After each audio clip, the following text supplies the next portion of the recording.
Carl here. I hope everyone's doing well. I want to do a video on emotional expression, and it's something I'm very aware of in society, how people feel very uncomfortable expressing their emotions in front of other people, especially sadness and grief.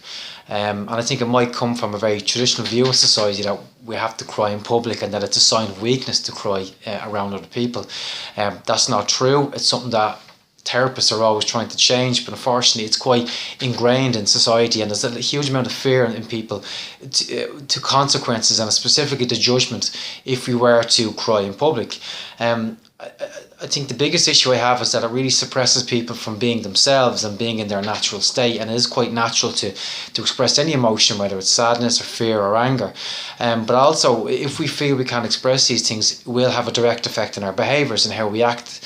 I know people who are very uncomfortable with their own sadness, and as a result they avoid situations where other people are very sad. It could be funerals, it could be any kind of emotional distress.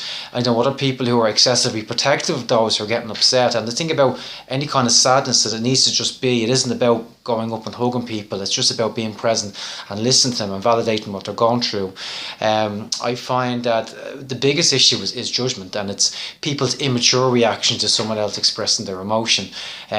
It could be a snigger, it could be a remark, it could be something that's completely unconscious. They aren't even aware that they've said something, but it will stay with the person who is trying to express themselves, and it may cause them to further suppress how they feel and to be less natural in any moment. One thing I'm also very conscious of is the psychosomatic effects of holding emotion inside us.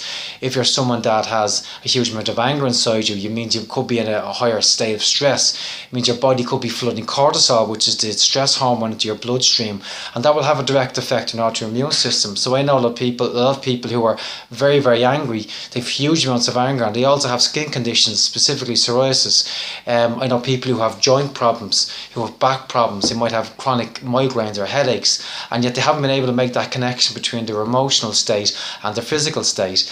If you're someone that is suppressing sadness, I mean, there's a lot of studies around the connection between sadness and depression, and they may be more prone to depression because they won't allow themselves to just express that sadness. And it's important, and it's a necessary part of healing and just growing and changing as a person. I think as a society we need to work on changing our perceptions of these things and stripping away fears and allowing ourselves to just be and feel how we feel, and it will have profound effect on people's lives. I mean, for me personally, I would have had a lot of unresolved grief from my parents splitting up when I was about 7 at the time, and thankfully with my mum, she's quite a mature person, so I could grieve in front of her and express my sadness. Fortunately with my father, he wouldn't have been able to understand, so I bottled a lot of that in. And it wasn't until I became an adult I realised that sadness was still part of me. But because I contained it, it changed who I was as a person, and I became very fearful, someone who worries a lot, and probably quite a tense person as well, not realising it myself. As an adult, I grew up, I went to psychotherapy, and I really allowed myself to express that sadness, and it was unresolved grief. And over time it does resolve itself. It's not easy, it's very difficult, but with the right therapist I was able to just be natural and be myself. And what I found then over time is that I started to change. And the biggest change for me was that I'm a lot less fearful. I don't worry nearly as much, and I don't have to force myself to not worry or force myself to not be fearful. It just has become my natural state. I find the other change that I've made as well is that you tend to find a softness inside yourself which probably existed when we were children, but we lose it over time, and that's the product of life and life circumstances and the people that we are exposed to in our life. For me, I found I've been able to tap into them. Not all the time. Sometimes that other part of me, the hard part of me that we learn through life, does come back.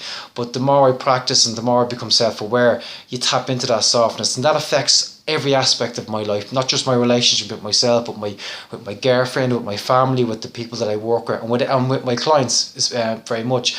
And I try to introduce that idea of being soft with themselves and with everyone in their circle as well, with my clients, and we've had good results with that as well, and it's really helping to change the dynamic of their relationship.